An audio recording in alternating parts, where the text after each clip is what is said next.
In this video, we're going to talk a little bit about how this gas spring locks and look at the elements of how to adjust it and adjust the cable. You can see down here, there's a pin lock in the actual strut. That's what allows the strut to lock and unlock. What we do in this particular version of our part is this lever moves and presses that button. The cable is what pulls on the end here. So to activate this and fit it, I'll move this into position and fit the cable here.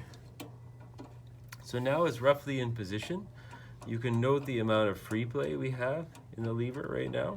This is an excessive amount of free play. We would want a little less than this, because as you note over here at the trigger, we're getting more free play than we really want.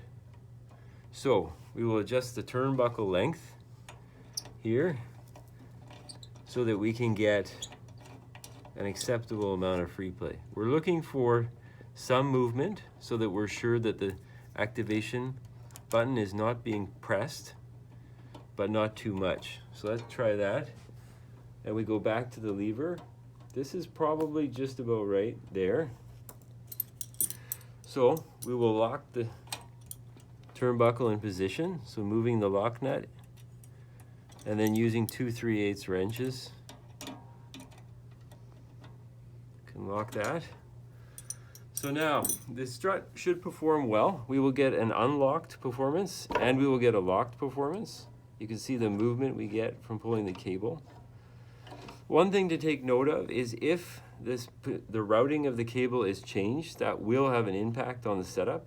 So you can see here, if I make a loop in the cable, the amount of movement we get from that in the lever itself.